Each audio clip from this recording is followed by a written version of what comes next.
right, hello wine drinking people. Time for more of what I've had to drink yesterday, and this tasting, unfortunately, I couldn't make it to. We had 3 events that night. That's how crazy things get here at the Wine Watch, man, certain times of the year.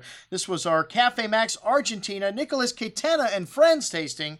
Well, we had some other of Nicolas Catena's family's wines in here, in addition to the Catena wines, which I can tell you after visiting this winery, one of the greatest properties in all of the world I have ever been to, and Nicolas Catena certainly deserves the accolades that he has gotten from the press. And I'll tell you, the Alta Chardonnay, just outstanding. This is their top Chardonnay. It's a blend of mostly Adriana fruit, which is very high altitude here, and you get that lovely freshness from these wines, and it's got some lovely fruit too also. Lemon drop candy, kind of pear, green apple, a touch of cinnamon, nutmeg, and kind of stone-like mineral notes, vanilla. Very bright and zesty on the palate, though. It's got that lovely, just a right amount of lightly toasted oak spice, wonderful fruit, really long finish, little butter, toffee, candied pineapple notes at the end, most excellent juice at $31.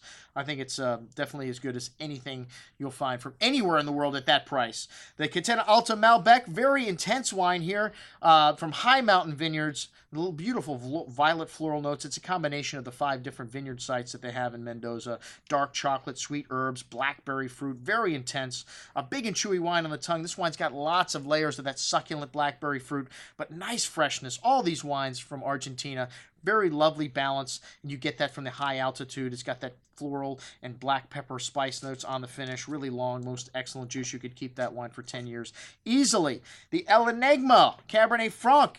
I had this wine for the first time in Argentina. I didn't realize it was made by Adriana Catena. It's got 8% Malbec in the blend. It's aged for 16 months in French oak, 25% new. And wow, what a lovely, intense color this wine's got. Black cherry, black raspberry fruit with a good amount of that peppery spice, pretty floral notes, kind of a raw steak-like character.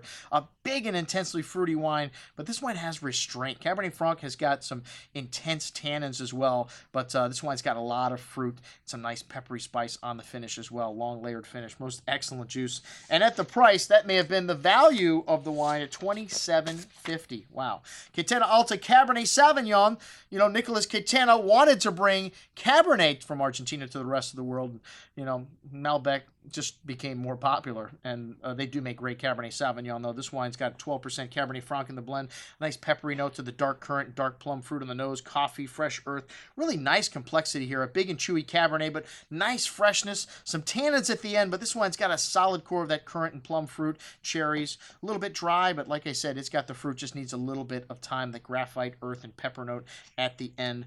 Excellent juice. The Luca wine, and this is Laura Catena's project, named after her second son. The Casa de Dante is a blend of Malbec and Cabernet from La Consulta, the Cabernet Franc from Altamira, and wow, this wine has got an intense nose, kind of fresh earth, graphite, black spices, licorice, kind of really nice bright fruit here also, cherry and currant berry, a big and chewy wine on the tongue.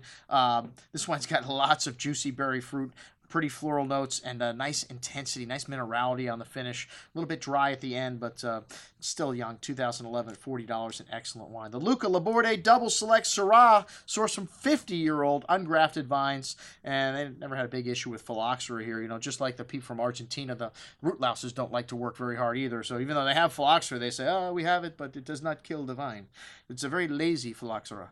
All right, and this one sees 50% new French barriques before bottling, unfined and unfiltered. A lot of lovely dark plum and cherry fruit here on the nose. Notes of smoke and red licorice spice. Good amount of that plump cherry and plum fruit shown on the tongue with smooth velvety tannins and a nice spice and freshness to the finish at $27. An excellent wine. And then a couple of wines from Tikal, which this Bonarda and Malbec blend. The Patriota has been a big hit here. Bonarda kind of a little rough, a little bit around the edges. The Malbec kind of, you know, brings some nice fruit to it, some class to it. This wine's got some nice dark earth and spice on the nose here. Cigar box, soy, violets, a big and chewy wine. Like I said, a little bit rough around the edges still from the Bonarda. Some game-like animal notes and peppery spice at the end, but an excellent bottle. The Natural, I don't know if I spelled that correct or not, but this is Malbec and Syrah. This wine's a little more refined. It's got some nice bright red cherry fruit, plum, some violet notes, some black licorice spice. Really big and fruity wine on the tongue.